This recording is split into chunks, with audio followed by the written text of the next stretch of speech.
हरे Krishna everyone. आज हम श्रीमद् भगवत गीता के 9वें अध्याय के दूसरे श्लोक को करेंगे। कल हमने थोड़ा सा श्लोक किया था, आज उसके ऊपर आगे चर्चा करेंगे। तो कल के श्लोक में हमने पढ़ा, 9वें अध्याय के स्टार्टिंग में भगवान ने अर्जुन को कहा कि अर्जुन, चूंकि तुम मुझसे कभी ईर्ष्या नहीं करते, इसलिए मैं तुम्हें यह परम गुह्य ज्ञान तथा अनुभूति बतलाऊंगा, जिसे जानकर तुम संसार के सारे क्लेशों से मुक्त हो जाओगे। तो इसके तात्पर्य में सबसे पहले हमने क्लेशों की बात करी। क्लेश तीन प्रकार के: आदि दैविक, आदि भौतिक, आध्यात्मिक। आदि दैविक जैसे प्राकृतिक विपदाएं जो देवताओं द्वारा प्रदान की जाती हैं, बाढ़, सूखा, भूचाल। आदि भौतिक अ, अर्थात किसी दूसरे जीव ने आपको दुख दे दिया, किसी दूसरे इंसान ने, किसी कीट पतंगे ने, किसी ने आपको दुख दे दिया। और आध्यात्मिक क्लेश मतलब शरीर और मन के दुख, शरीर के अलग अलग प्रकार की बीमारियां, मानसिक तनाव, मन के दुख, ये सारे। तो अगर हम इस गुह्य ज्ञान को प्राप्त कर लेंगे, अर्जुन को बोल रहे हैं भगवान कि अर्जुन, अगर तुम ऐसे गुह्य ज्ञान को प्राप्त कर लोगे तो तुम तीनों प्रकार के क्लेशों से मुक्त हो जाओगे। इसका एक हम ना प्रत्यक्ष उदाहरण देखते हैं। कई बार हमें ये लगता है कि भगवान बहुत अधिक बोल रहे हैं, कि ऐसे कैसे तीनों प्रकार के दुखों से मुक्त हो जाएंगे, अब मेरे जीवन में इतनी सारी समस्याएं चल रही हैं, भगवत गीता पढ़ने से थोड़ी ना सारी सॉल्व हो जाएंगी। आप एक बात देखिए कि जब जितनी देर हम भगवत गीता की क्लास लगाते हैं, अप्रोक्सीमेटली 40 मिनट्स, आपको ऐसा नहीं लगता कि आपको जीवन में ये तीनों प्रकार के क्लेश उस समय नहीं सता रहे हैं? ऐसा अनुभव होता है किसी को? आध्यात्मिक, आदित्य। मतलब ये ऐसा लगता है फ्री से हो गए, बिल्कुल लाइट लाइट फील होता है। Yes, yes ma'am. तो ऐसा कहीं थोड़ा क्लास में आ नहीं पाएगा तो बहुत तकलीफ लगता है। ना, ऐसा थोड़ा ना कि मिस अगर होने से, क्लास मिस होने से भी तकलीफ लगता है। हाँ, क्लास मिस होती है फिर दुख होता है। ऐसा थोड़ा ना है कि अगर आपके घुटनों में दर्द था तो जैसे ही भगवत गीता की क्लास शुरू होगी वो घुटनों का दर्द गायब हो गया, ऐसा नहीं होता। लेकिन वो महसूस होना बंद कर देता है। वो आप एक अल्टीमेट ट्रुथ के साथ अटैच हो जाते हैं उस समय। हो सकता है कि किसी का आज घर में किसी से झगड़ा हुआ हो, आप बहुत मानसिक तौर पे परेशान हो सकता है आपको कोई धन की चिंता सता रही हो, कोई भी। लेकिन जैसे ही भगवत गीता की क्लास शुरू होती है, हमें ऐसा लगता है अब ठीक है, अब सब कुछ ठीक है। फिर मन कहीं और नहीं जाता। तो क्लेशों से मुक्ति देती है ना भक्ति। और अर्जुन को ये ज्ञान क्यों दिया जा रहा है कि अर्जुन भगवान से ईर्ष्या नहीं करते। भगवान से ईर्ष्या का अर्थ होता है कि भगवान को भगवान के रूप में स्वीकार न करना। भगवान को कहना कि भगवान या तो ऑर्डिनरी मैन है, भगवान एक साधारण पुरुष है। कुछ लोग समझते हैं कि भगवान कृष्ण जो थे वो भगवान नहीं थे, वो जैसे आप और हम हैं ऐसे ही एक साधारण व्यक्ति थे। कुछ लोग कहते हैं कि भगवान एक्स्ट्रा ऑर्डिनरी है, कि कृष्ण भगवान नहीं है, हाँ उनमें कुछ एक्स्ट्रा ऑर्डिनरी पावर्स है, जैसे जिसके थ्रू वो राक्षसों को मारते हैं, कुछ एक्स्ट्रा ऑर्डिनरी पावर है। तो कुछ भगवान को ऑर्डिनरी कहते हैं, कुछ एक्स्ट्रा ऑर्डिनरी कहते हैं। लेकिन भगवान ना ऑर्डिनरी है ना एक्स्ट्रा ऑर्डिनरी है। भगवान कौन है? Supreme personality of God head, Krishna भगवान है। हम्म। तो अर्जुन भगवान जो भी उसको बताते हैं वो श्रद्धा के साथ स्वीकार करते हैं, भगवान से ईर्ष्या द्वेष नहीं करते हैं, इसलिए उनको ये ज्ञान बताया जा रहा है। और क्या कहा जा रहा है? कौन सा ज्ञान बताएंगे? परम गुह्य ज्ञान और अनुभूति। यहाँ पे ज्ञान का अर्थ कल हम लोगों ने क्या लिया था? ज्ञान क्या होता है? भक्ति। भक्ति। ज्ञान होता है भक्ति। ज्ञान भक्ति क्यों होता है? क्योंकि ज्ञान का अर्थ है जानना, और किसी कोई चीज को जाना जाता है ज्ञान के द्वारा। इसी प्रकार भगवान को जाना जाता है भक्ति के द्वारा। तो ज्ञान का अर्थ है यहाँ पे भक्ति, और विज्ञान का अर्थ है भगवान की अनुभूति। भगवान की भक्ति करते करते मन शुद्ध हो जाएगा और फिर भगवान की अनुभूति होगी, रियलाइजेशन होगी। ठीक है। तो ये हमारा पहला श्लोक था। अब नेक्स्ट श्लोक पे चलते हैं। नेक्स्ट श्लोक है: राजविद्या राजगुह्यं पवित्रम इदम उत्तमं प्रत्यक्षावगमं धर्म्यं सुसुखं कर्तुम अव्ययम्।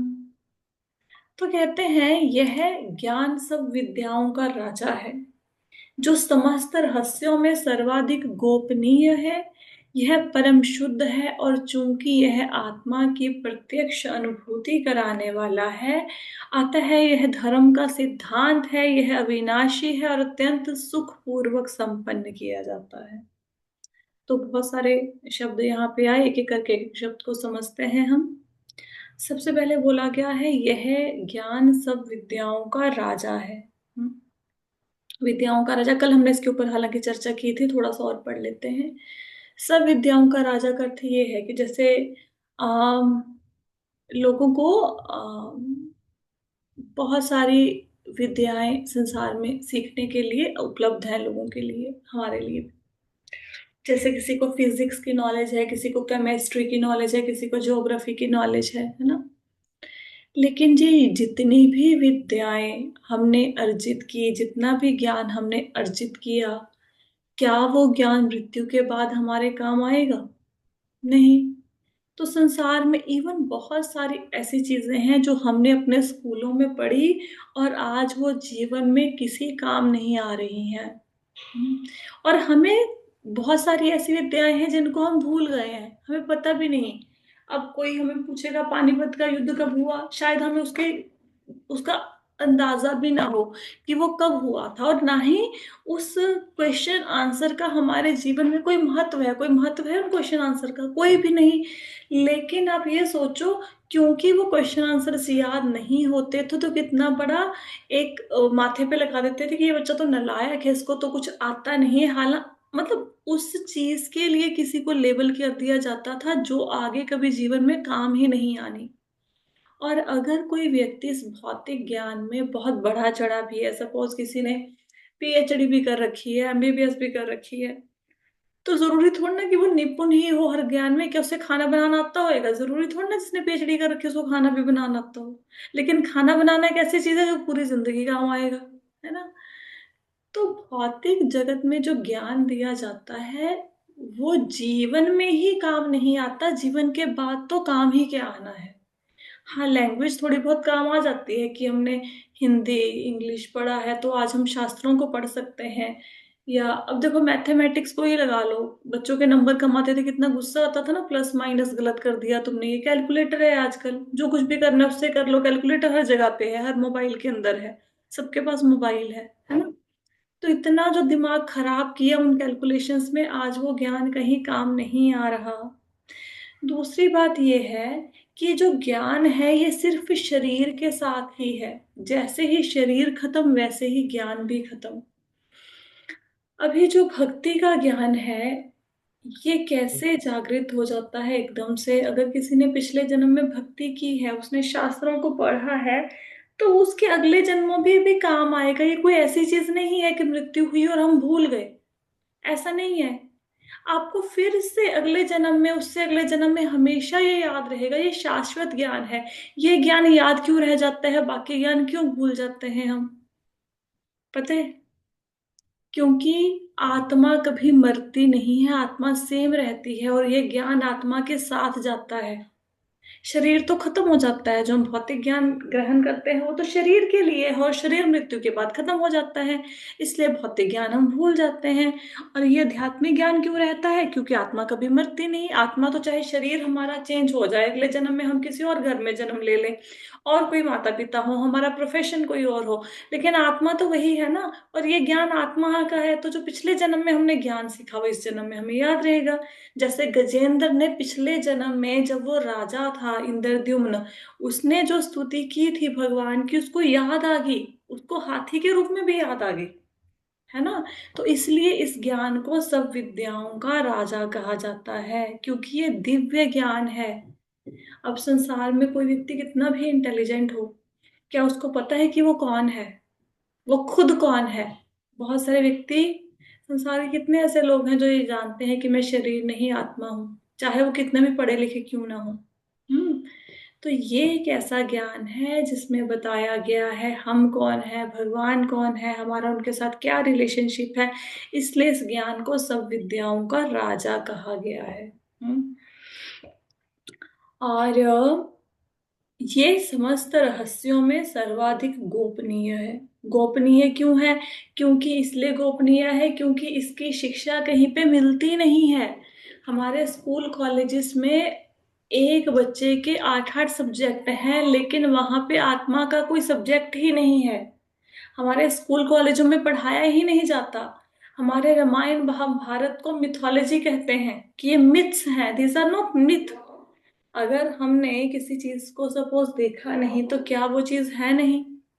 अगर किसी ने रामायण के पात्रों को नहीं देखा या महाभारत के पात्रों को नहीं देखा तो क्या रामायण और महाभारत हुए ही नहीं?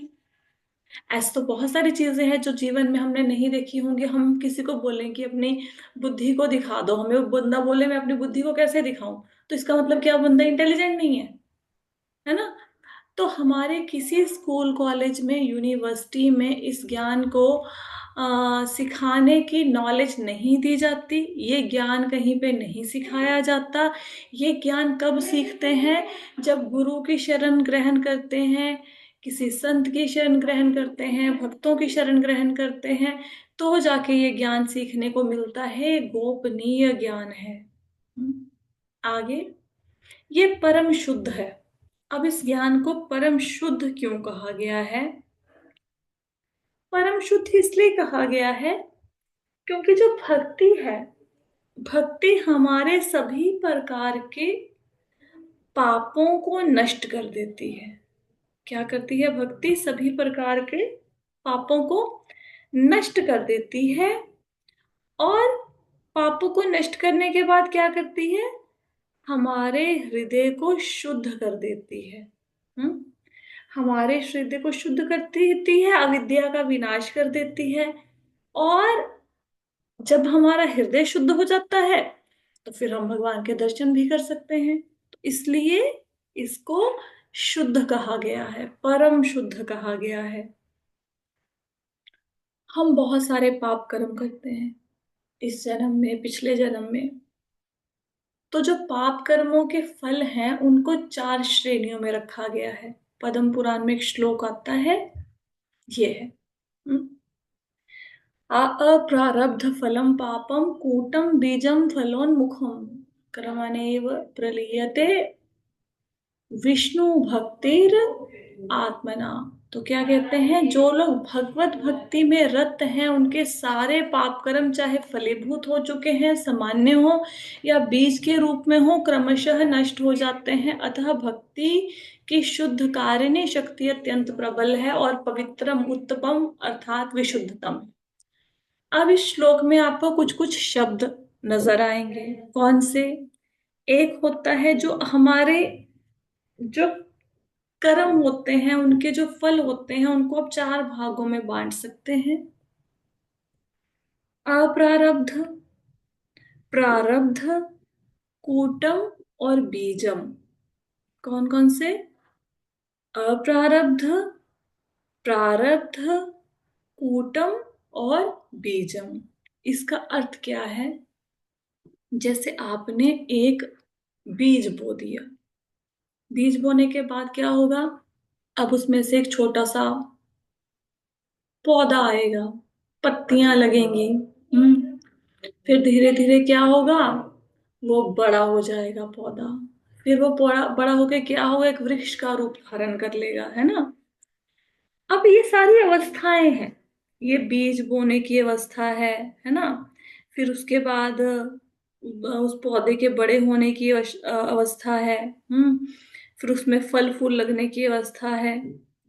इसी प्रकार ये जो हमारे कर्म है जो हमने पिछले जन्म में किए हैं, इनके भी ऐसे ही फल मिलेंगे। कुछ कुछ कर्म तो ऐसे हैं जो हमने किए और उसका फल हमें अभी जीवन में मिल रहा है। जैसे किसी ने कोई पिछले जन्म में पुण्य कर्म किया था, पुण्य कर्म किया था और उसने सपोज एक बोरी गेहूं की दान करी थी और अब उसके घर में धन धान्य से भरपूर है, उसके घर में खाने पीने की कोई कमी नहीं है। तो उसने पिछले जन्म में जो गेहूं की बोरी दान की थी उसको उसका फल अब मिल रहा है। इसको बोलेंगे प्रारब्ध कर्म। प्रारब्ध कर्म कौन से होते हैं? वो कर्म जिनका सुख और दुख हम इस जन्म में अभी भुगत रहे हैं, राइट नाउ। या पिछले जन्म में हमने किसी को दुख दिया, हम्म, उसके कारण अभी हमें दुख मिल रहा है। हमारा हमें फीवर आ गया, है ना, किसी का कोई एक्सीडेंट हो गया। तो बहुत सारी चीजें हैं जो हमारे जीवन में, घटनाएं ऐसी हो रही हैं जो हमें अच्छी नहीं लगती। या कोई हमारा मन दुखा रहा है, हमारे बारे में बुरा भला बोल रहा है, हमें तंग कर रहा है। तो ये पिछले जन्म में हमने उनके प्रति कोई पाप किए होंगे, वो हमें इस बार सजा दे रहे हैं, है ना, अपने पापों का बदला। मतलब जो भी हमने पाप कर्म किए थे उसका बदला वो ले रहे हैं। तो पिछले जन्म में जो हमने पाप और पुण्य किए थे, जिनका फल राइट नाउ अभी हमें मिल रहा है, उनकी वजह से हमें जो सुख और दुख आ रहा है, उसको क्या कहते हैं? प्रारब्ध कर्म। समझ आई? प्रारब्ध। एक होते हैं अप्रारब्ध कर्म। अप्रारब्ध का अर्थ ये होता है कि हमने बीज बो दिया, अभी फल लगने में बहुत समय है। आपने आम का बीज बो दिया, फल लगने में 5 साल लग जाएंगे, 5 साल बाद आम का पेड़ फल देगा। ये कहते हैं कि ये जो चंदन का पेड़ होता है, मेरे ख्याल, पता नहीं किसने मुझे बताया था, किसके घर में लगे हुए हैं उनको, उन्होंने बताया कि 30-40 वर्ष के बाद चंदन की लकड़ी तैयार होती है। कि मेरे पिताजी ने मतलब हमारे बचपन में पौधा लगाया था, वो बड़े हो गए हैं वृक्ष चंदन के। हाँ, तो हमने कोई पिछले जन्म में कर्म किया था, लेकिन उसका फल अभी हमें मिला नहीं है। या इस जन्म में भी कोई हमने बुरा कर्म किया, अभी हमें फल नहीं मिला, उसका मिलेगा, अभी अभी रुक के मिलेगा। अभी नहीं मिला, अभी मिलेगा, भविष्य में मिलेगा, इस जन्म में या अगले जन्म में। उसको कहते हैं अप्रारब्ध कर्म। अर्थात जो हमने पाप पुण्य किए, लेकिन वो अभी बीज के रूप में पड़े हैं, उस पे अभी फल नहीं लगे, मतलब अभी उनके कारण हमें कोई सुख या दुख नहीं मिल रहा, लेकिन आने वाले समय में हमें सुख या दुख मिलेगा। वो हो गए अप्रारब्ध कर्म। समझ आई? इसके बीच में क्या होती है? दो अवस्थाएं, कूटम और बीजम। अप्रारब्ध और प्रारब्ध, मतलब किसी का फल मिल रहा है, किसी कर्म का फल नहीं मिल रहा, उसके बीच की दो जो अवस्थाएं होती हैं, उनको बोलते हैं कूटम और बीजम। ठीक है। तो जो भक्ति होती है, भक्ति हमारे सभी प्रकार के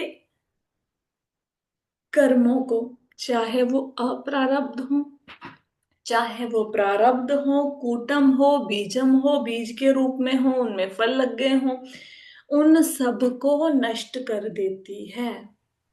भक्ति क्या करती है? सब प्रकार के प्रारब्ध, अप्रारब्ध, कूटम, बीजम, सारे लिखा है ना, जो लोग भगवत भक्ति में रत हैं, उनके सारे पाप कर्म चाहे फलीभूत हो चुके हैं। फलीभूत का मतलब क्या है? कि उनका फल मिलने वाला है, अभी सामान्य है, या बीज के रूप में है, मतलब अभी भी पड़े हैं, अभी फल नहीं मिला, मिलेगा, क्रमशः नष्ट हो जाते हैं। अब कोई व्यक्ति पूछेगा कि कैसे नष्ट हो जाते हैं? क्या एक बार में नष्ट हो जाते हैं, धीरे धीरे नष्ट होते हैं? तो ये मतलब जैसे जैसे भक्ति करते जाएंगे, वैसे वैसे ही नष्ट होते जाएंगे। जैसे जैसे आप भक्ति में आगे बढ़ते जाओगे, ये पाप कर्म नष्ट हो जाएंगे। हम्म। अच्छा, पाप कर्म तो नष्ट हो गए, अपने हरे कृष्ण महामंत्र का जाप के पाप कर्म तो नष्ट हो गए। भक्ति क्या करती है? सिर्फ पाप कर्मों को नष्ट नहीं करती, भक्ति इसके साथ साथ और क्या करती है? भक्ति पाप कर्मों के बीजों को भी नष्ट करती है। हमारे अंदर ना, पाप तो खत्म हो गए जो हमने सपोज पिछले जन्म में किए, इस जन्म में किए, लेकिन जो पाप करने की वासना है वो अंदर दबी रह जाती है।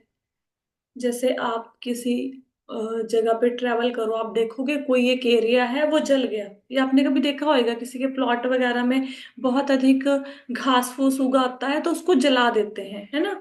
फिर बारिश होती है, फिर से घास फूस उगाता है। क्यों उगाता है? क्योंकि जो बीज है, बीज अंदर है, बीज नहीं नष्ट हुए। तो हमारे अंदर भी पाप कर्म करने की जो वासना है, वो बीज के रूप में अंदर रह जाती है। तो भक्ति इन बीजों को भी नष्ट कर देती है। श्रीमद् भागवतम के विषय में क्या कहा जाता है? श्रीमद् भागवतम के विषय में कहा जाता है कि श्रीमद् भागवतम पाप करने की वासना को खत्म कर देती है। पापों को तो खत्म किया जा सकता है, लेकिन पापों की वासना को कैसे खत्म करेंगे? पाप करने की जो इच्छा है उसको कैसे खत्म करेंगे? वो श्रीमद् भागवतम खत्म कर देती है। तो भक्ति एक तो पाप कर्मों को नष्ट कर देगी, दूसरा बीज को भी खत्म कर देगी। बीज अर्थात पाप कर्म करने की जो वासना, जो इच्छा मन में रह गई है। हम्म। अब अब पाप और बीज तो नष्ट हो गए, फिर हृदय दोबारा से शुद्ध कैसे हो जाता है हमारा? भक्ति तो कर रहे हैं। होता क्या है, इसका कारण है अविद्या। अविद्या के कारण हम लोग क्या करते हैं, अपने आप को शरीर समझ लेते हैं, आत्मा नहीं समझते। और वो तो हम पूरा दिन ही देखो, ये बात कहना कि मैं शरीर, अब मैं पूछूं आपसे कि हम कौन है, 10 बंदे हाथ खड़ा कर लेंगे कि हम आत्मा है। तो ये है कि आपको पता है कि हम आत्मा है, लेकिन क्या हम ऐसे जीते हैं कि हम आत्मा है? ऐसे जीते तो हम नहीं है। हमें कोई जरा सा अपमान करे तो हम लोग आग बबूला हो जाते हैं, हमारे बारे में किसी ने ऐसा कैसे बोल दिया, हमें कोई ऐसा क्यों बोल रहा है। और आगे से हम भी उसकी बराबरी करते हैं, चाहे बड़ा हो चाहे छोटा हो। कोई एक बात बोलते हैं, आगे से हम भी तो 4 बातें बोलते हैं ना। आइडली अगर देखा जाए तो हम आत्मा है। अब आत्मा तो को गालियों से कुछ नहीं लेना देना, आत्मा को झगड़ों से कुछ नहीं लेना देना। आत्मा तो शांत है। अगर किसी ने गाली निकाली, उसने तो शरीर को निकाली। हम तो आत्मा है तो गाली तो शरीर को लगी, और शरीर तो सारा ये नाशवान है, फिर तो हमें गुस्सा नहीं आना चाहिए। तो ये सिर्फ ज्ञान हमारा एक किताबी ज्ञान है कि हम शरीर नहीं, हम आत्मा है। एक्चुअल में हम उस स्तर पर जीवन व्यतीत नहीं करते, है ना। तो क्योंकि हम अपने आप को शरीर मान लेते हैं, आत्मा नहीं मानते। तो जब शरीर है तो शरीर की बहुत सारी इच्छाएं हैं। इच्छाओं का अर्थ सिर्फ खाना पीना पहनने की इच्छा नहीं होती। इच्छाएं तो सारी होती है। अब किसी के मन में मान सम्मान की इच्छा हो सकती है, किसी के मन में हो सकता है कि मेरे घर वाले मेरी रिस्पेक्ट करें, घर वाले करते नहीं है, है ना। इच्छा तो कोई भी हो सकती है। तो क्योंकि हम अपने आप को शरीर मान लेते हैं, आत्मा नहीं मानते, तो आत्मा के कारण शरीर मानने के कारण क्या होता है, शरीर मानने के कारण हम लोगों को ऐसा लगता है कि शरीर को अच्छी अच्छी चीजें दो, ये खुश हो जाएगा। शरीर को अच्छे पहनने के लिए कपड़े दे दो, अच्छा खाने के लिए दे दो, अच्छा घूमने फिरने की व्यवस्था कर दो, तो हम खुश हो जाएंगे। और जितना मर्जी देते रहो, खुश फिर भी नहीं होते, क्योंकि ये सब कुछ हम शरीर के लिए कर रहे हैं। तो जब हम अपने आप को शरीर मान लेते हैं तो शरीर को ज्यादा से ज्यादा सुख सुविधाएं देने के लिए जुट जाते हैं। उससे काम क्रोध लोभ मोह अहंकार बढ़ जाता है, और उससे फिर हृदय शुद्ध हो जाता है। हाँ? तो भक्ति जो होती है, भक्ति पाप को, बीज को और अविद्या को, तीनों प्रकार के विषयों को नष्ट कर देती है। किस किस को? पाप को, बीज को, पाप के बीज को और अविद्या को, तीनों को नष्ट कर देती है भक्ति। किसने बोला है? रूप गोस्वामी ने। कहाँ पे कहा है? भक्ति रसामृत सिंधु में। कहते जब इन तीनों का पूर्ण विनाश हो जाता है तो अंतःकरण वास्तव में स्थायी रूप से शुद्ध हो जाता है। जब पाप बीज और अविद्या तीनों का विनाश हो जाता है, तब हमारी अंतरात्मा शुद्ध हो जाती है। इसलिए इस ज्ञान को शुद्ध ज्ञान कहा गया है। क्लियर हुआ? क्यों कहा गया है ज्ञान को शुद्ध ज्ञान?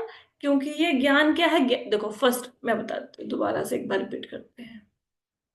कौन सी लाइन पे है? हम इस लाइन का मतलब समझने की कोशिश कर रहे हैं कि यह परम शुद्ध है। ये पढ़ रहे हैं ना हम, ये वाली लाइन, यह परम शुद्ध है। अब परम शुद्ध कैसे है? परम शुद्ध इसलिए है क्योंकि पहले श्लोक में हमने, इससे पहले वाले श्लोक में क्या जाना कि ज्ञानम का अर्थ यहाँ पे क्या है? भक्ति। ठीक है, ये समझा हमने। अब अब ये ज्ञान क्या है? शुद्ध है। तो शुद्ध है का क्या मतलब है कि भक्ति पाप को, पाप के बीज को और विद्या तीनों को नष्ट करके हमें शुद्ध कर देती है।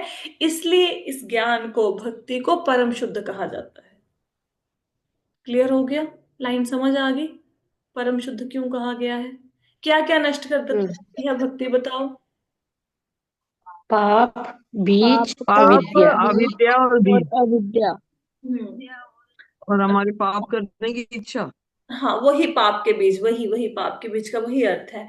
और अविद्या के कारण हम लोग क्या समझ लेते हैं? हम्म, क्या समझते हैं विद्या के कारण? खुद कि को क्या? हम शरीर है, आत्मा हम नहीं। शरीर है, और शरीर है, शरीर, हम आत्मा हाँ नहीं। हम आत्मा नहीं है, और फिर शरीर को अच्छी अच्छी चीजें देने के लिए लग जाते हैं। और शरीर को अगर अच्छी सारी चीजें प्रोवाइड करनी है, उसके लिए काम करो, तो लोभ मोह अहंकार तो होएगा ही होएगा, है ना। अगर किसी को बहुत अधिक धन चाहिए, खुद को सुखी जीवन व्यतीत करना है, तो ऑब्वियसली वो लालच अहंकार सब कुछ बाय प्रोडक्ट आएंगे ही आएंगे। तो इसलिए उससे उससे अविद्या बढ़ जाएगी। ठीक है, आगे चलते हैं। और चूंकि यह आत्मा की प्रत्यक्ष अनुभूति कराने वाला है, तो आत्मा की प्रत्यक्ष अनुभूति का क्या अर्थ है?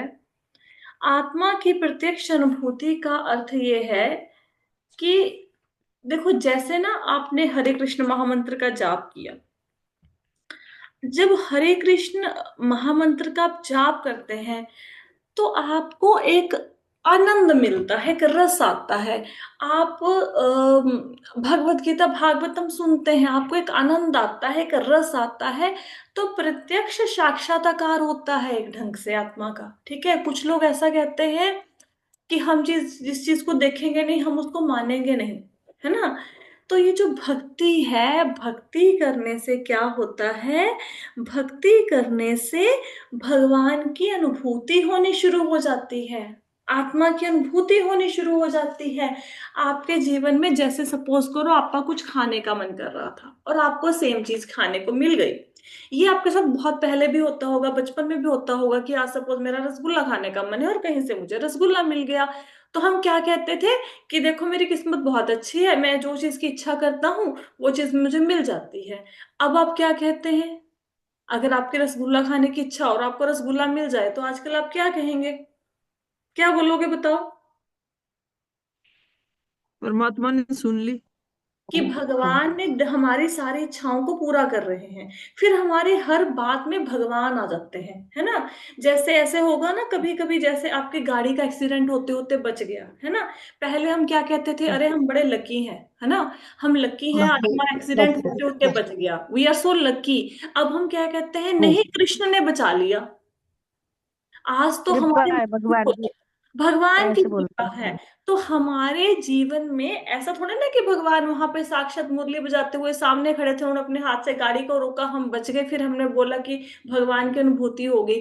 अनुभूति होने का अर्थ है हम ये महसूस करते हैं कि हमारे ऊपर जितने भी संकट आ रहे हैं ये बहुत कम आ रहे हैं, भगवान संकटों में भी हमारी रक्षा कर रहे हैं, और जीवन में कुछ अच्छा हो रहा है तो सिर्फ भगवान के कारण हो रहा है।